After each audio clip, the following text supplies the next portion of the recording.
La finalidad específica de estas clases es orientaros en la consecución de la comprensión de las armonías de los colores, de esas gamas cromáticas que utilizamos para conseguir elementos distintos, elementos diferentes, crear una enorme diversidad de aspectos en orden. Sabemos que la belleza es el equilibrio de las diferencias y ese equilibrio de las diferencias debemos de conseguirlo enriqueciendo el cuadro con matices, pero matices que estén todos en orden con la gama tonal, con la gama cromática que estamos ejerciendo. Poder comprender esa finalidad específica del ordenamiento adecuado de las armonías de los colores necesitamos educarnos.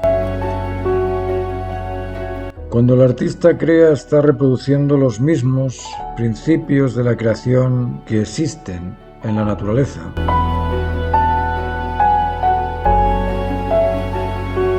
Cuando el artista matiza colores y crea ese equilibrio de diferencias en el arte en pro de la armonía, está siendo un ejemplo para la sociedad.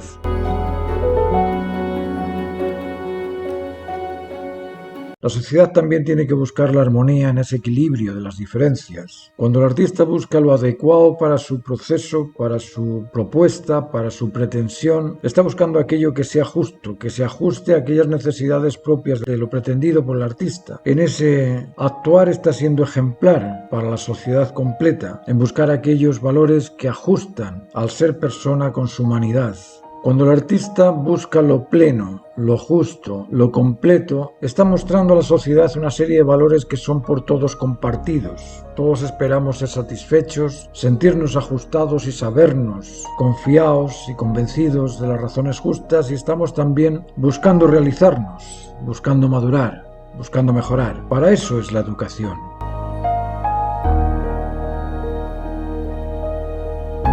¿Y educar qué es educar? ¿Os habéis planteado alguna vez esa pregunta? ¿Qué es en sí educar?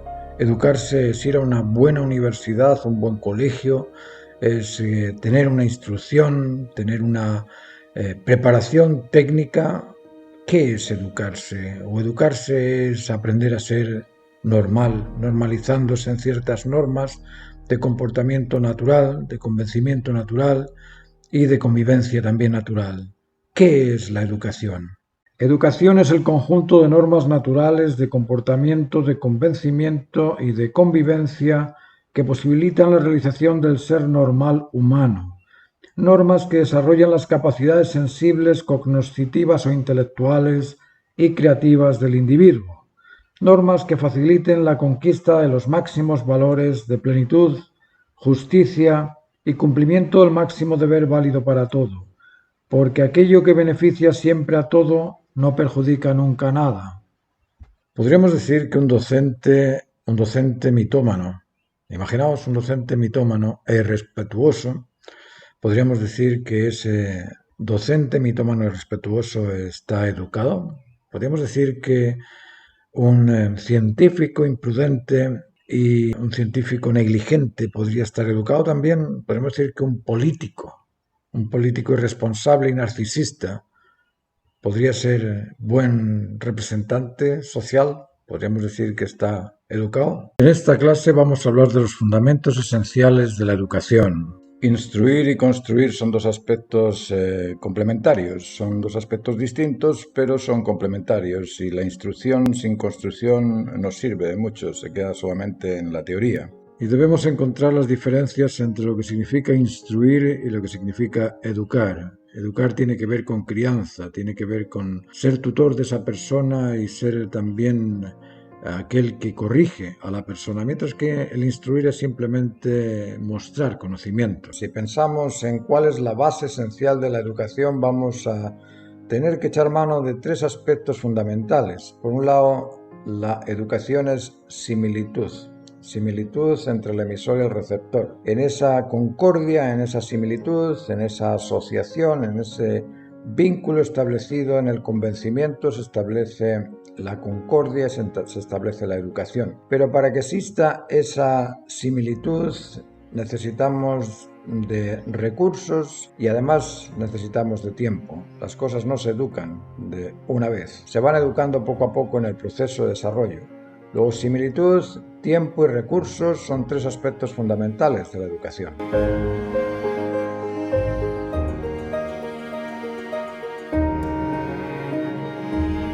Para lograr la similitud, la concordia o el convencimiento en un tema transmitido por un docente a un aprendiz, se necesita de tiempo, se necesitan de esos recursos y se necesita también del convencimiento mutuo. Ese convencimiento mutuo es el que establece la similitud entre el docente y el aprendiz, entre el maestro y el interesado.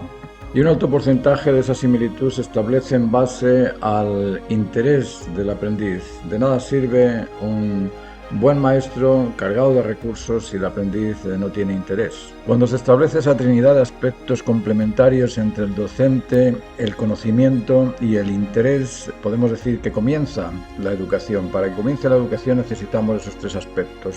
Un docente interesado en enseñar, un conocimiento interesante y un aprendiz interesado en aprender. De esa forma se puede educar. Debemos comprender que la educación cívica se basa en el modelo de educación particular de cada uno de los individuos de que se compone esa sociedad.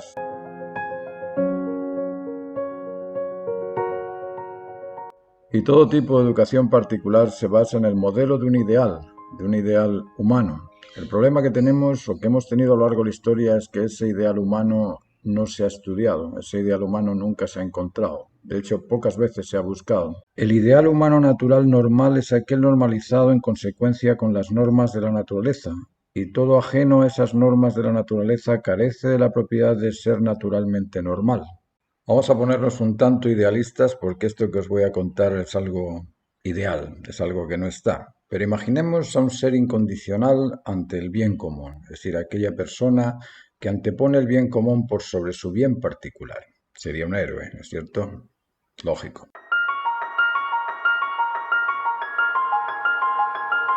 Imaginaos una persona que antepone lo razonable por sobre lo racional, es decir, aquello que es justo por sobre aquello que se ajusta a sus ideas. Imaginaos ese tipo de persona que va buscando la justa razón en las cosas.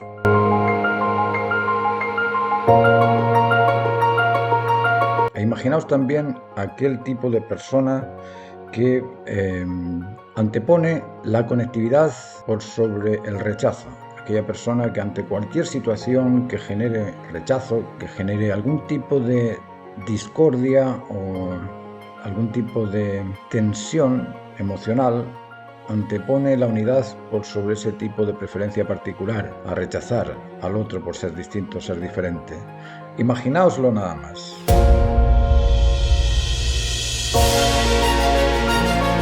¿Qué tendríais que reclamar? ¿Qué tendríais que acusar a esa persona y por qué lo rechazaríais?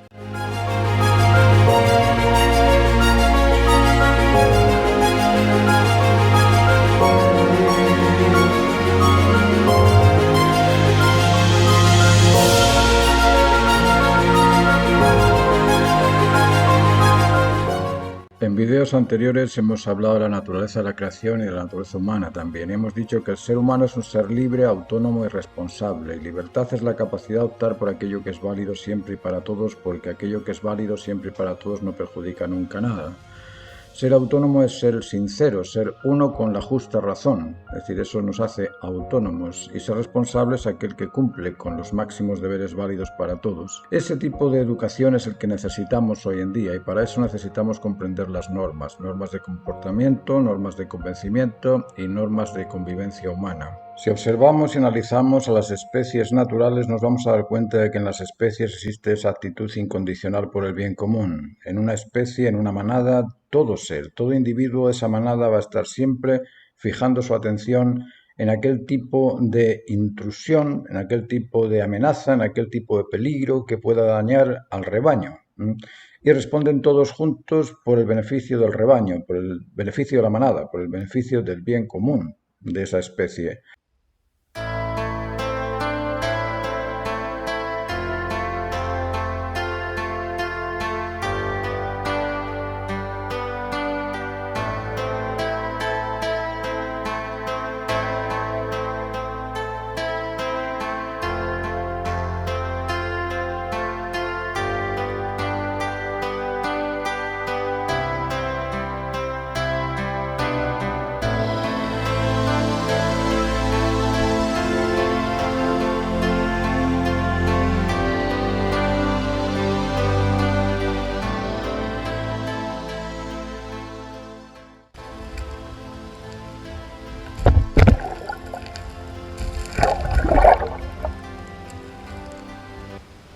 El ser humano es una especie también y como especie debe actuar exactamente igual a las especies naturales para convertirse en ser normalmente natural. Esto que es tan fácil decirlo es muy difícil cumplirlo porque presupone que tienes que poner al héroe por sobre el sabio y el genio. Y a todos nos gusta ser genios y ser sabios antes que ser héroes. Controlar o el reducir el ego por sobre el bien común es algo que se debe hacer de forma voluntaria. Pero para eso necesitamos educarnos en el bienestar que presupone la conectividad completa, el sentido común, el bien común y el ideal común humano. La finalidad última del arte es la armonía mediante el equilibrio de sus diferencias, es decir, hay que poner a las diferencias en orden para que sean armónicas. En la educación ocurre lo mismo. Debemos de conseguir la armonía humana, la armonía entre las personas para poder establecer el equilibrio de esas diferencias. Diferencias lógicas porque somos únicos y al mismo tiempo humanos todos. La naturaleza humana obliga a tomar siempre el punto de vista de aquello que beneficia siempre a todos. Obliga también a mantener la posición de dominio sobre las diferencias y obliga también a multiplicar el bien común. Estas tres normas de la naturaleza no las vemos incluidas en los proyectos educativos de colegios o escuelas contemporáneas. El artista que quiere perpetuarse, que quiere quedar en la historia, que quiere ser famoso, que quiere dignificarse con sus trabajos, necesita orientar su temática hacia aquellos temas de caracterización universal, emblemáticos y trascendentes. Y esos temas generalmente interesan al común de las personas.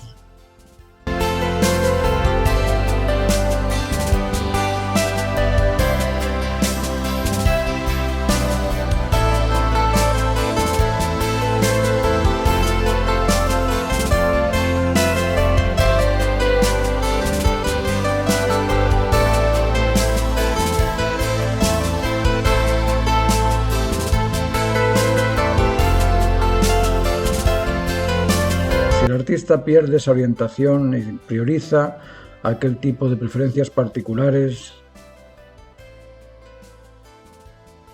por mucho estilo, por mucha forma creativa, por mucha sorpresa que nos dé con sus obras, permanecerá simplemente reducido a aquel grupo de personas interesadas en ese tipo de trabajo, pero difícilmente trascenderá, difícilmente va a ser alguien considerado por llegar a la totalidad de las personas. La educación pretende crear genios en el arte, sabios en la ciencia y poderosos en la creatividad, pero el mayor poder que debe ejercer el ser humano es el control sobre sí mismo. Controlar los materiales de construcción, controlar los procedimientos técnicos, controlar el conocimiento es fácil, pero controlar los instintos, controlar la actitud, controlar los excesos, controlar las carencias, controlar el celo emocional, el celo intelectual, el celo motivacional, no es tan fácil. Exige de mucha concentración y de mucho conocimiento de la naturaleza humana. Un enorme porcentaje de delitos ocurren por el descontrol del celo, así como los trastornos de personalidad también ocurren por ese descontrol del celo. La agresividad del impetuoso invasivo, así como la inoperancia, la arrogancia o la ignorancia y la sobreprotección e indiferencia son derivados del descontrol del celo y en el fondo son trastornos de personalidad porque agreden al contrario. El celo es el servidor custodio de la unidad y como custodio es un útil. Es un útil porque nos permite ligarnos, nos permite convencernos, nos permite colaborar, nos permite conocernos.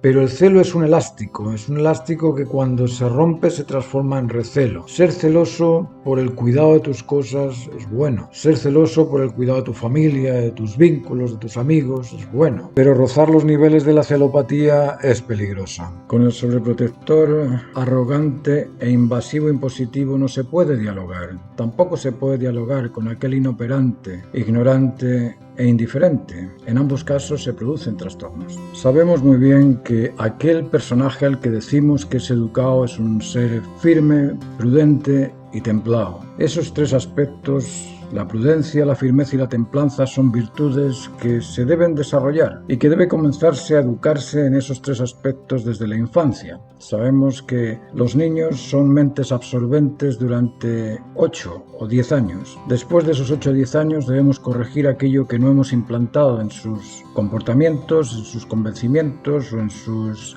convivencias.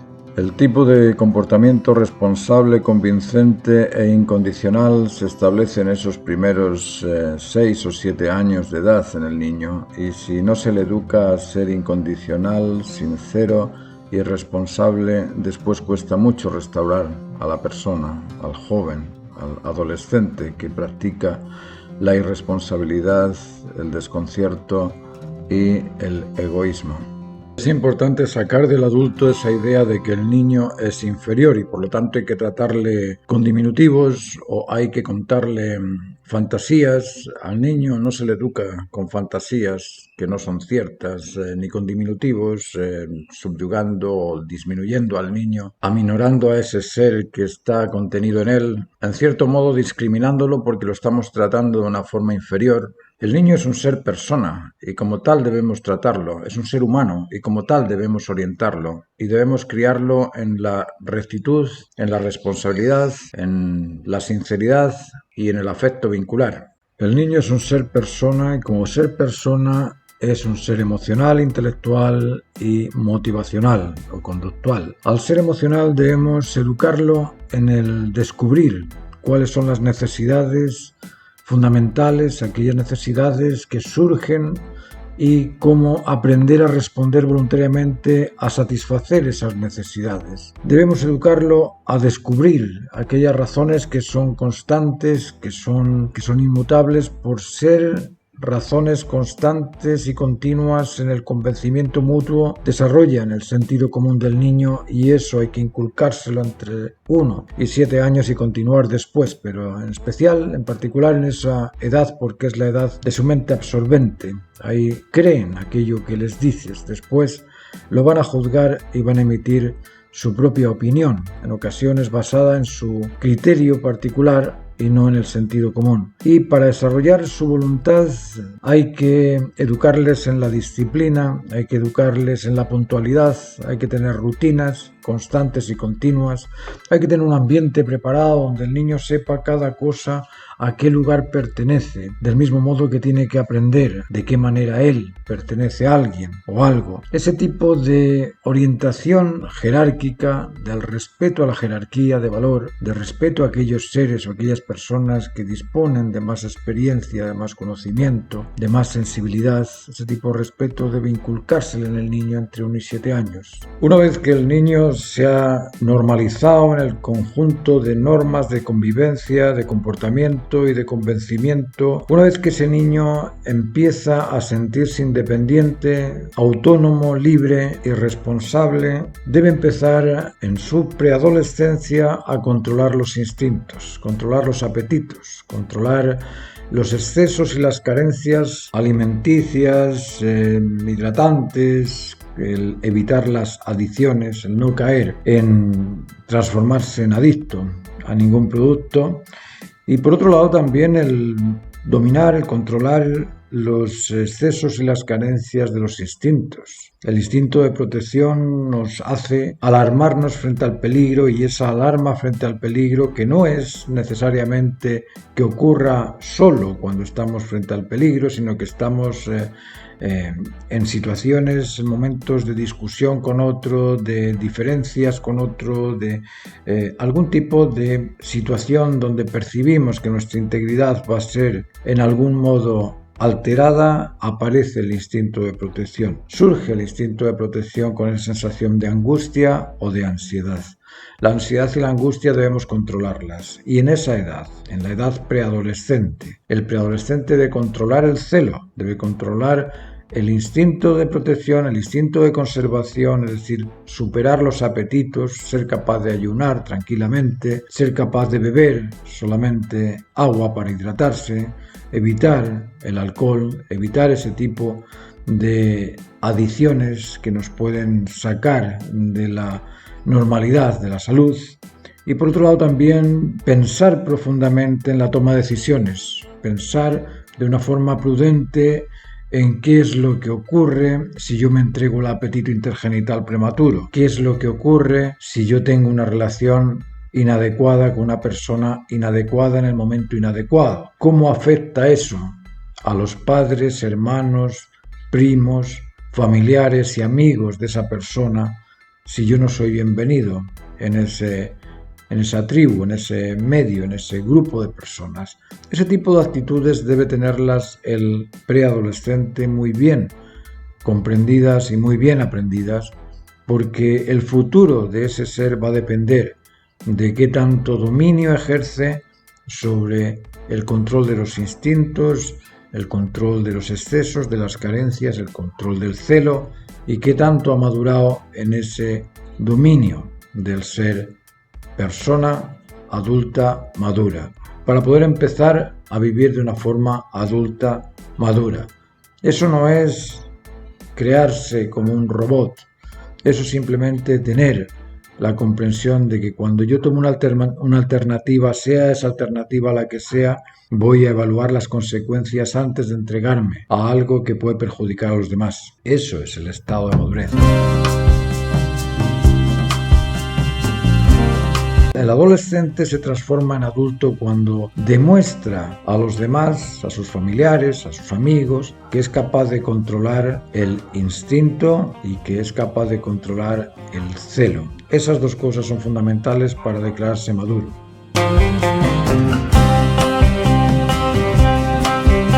El joven firme, prudente y templado, que es capaz de controlarse, que domina los instintos y que puede también ejercer su concentración en la absorción de cualquier tema, está listo para aprender cualquier tipo de procedimientos, cualquier tipo de tecnicismos. Sobre esa base del control de su persona, el individuo puede mejorar en cualquier aspecto técnico. Pero ¿de qué nos sirve la instrucción a personas que son imprudentes, que son destempladas y que son cobardes? ¿De qué sirve eso para aquellos que son inconstantes, que son insuficientes y que son inseguros? Luego, la educación primero es la educación del individuo y después es la educación técnica. El colegio puede esperar, pero el infante no puede. La infancia se pasa y en ese periodo absorbente tenemos que llenarlo de aquellos aspectos que son responsables y respetuosos, que son confiables y razonables, y de aquellos sentimientos que son de plenitud y satisfacción. Eso hay que llenarlo en la infancia. Después no será posible.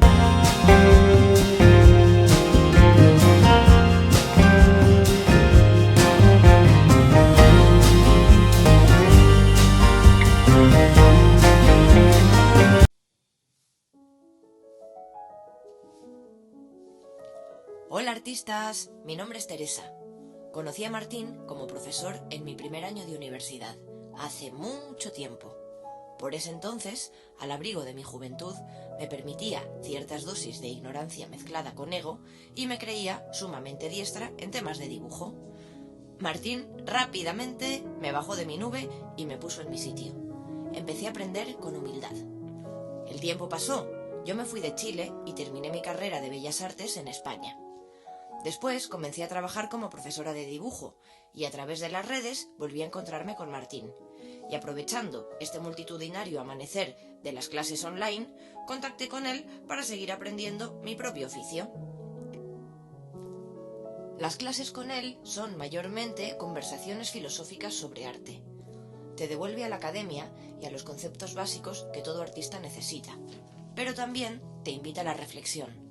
Porque muchas cosas que dice tengo la sensación de que ya las sabía, pero no les había encontrado palabras. Por ejemplo, que es muy distinto pintar que crear con la pintura, o que los colores son sensaciones y que controlando las gamas consigues la armonía. En sus clases he comprendido que todo se produce mediante procesos progresivos y voy aprendiendo poco a poco armonías propuestas por mí misma, a interpretar, a convertirme en creadora y cada vez tengo más voluntad de progresar artísticamente. Por supuesto, no todo es charlar. También me manda deberes de práctica que intento cumplir rigurosamente, aunque a veces me cuesta entregarlos a tiempo. Y mantiene una constante comunicación tanto a nivel personal como grupal con el resto de sus alumnos. El arte es un amante celoso. Puede que no signifique nada, salvo para el artista, pero debo decir que últimamente me siento más cómoda en mi trabajo, recibo una mayor satisfacción. Por eso, cuando a veces el monstruo que todo artista lleva en el hombro se posa sobre el mío y me susurra, pero si nadie entiende lo que haces, yo le doy unas palmaditas en la cabeza y le digo, ¿y eso qué importa? Yo sí lo entiendo.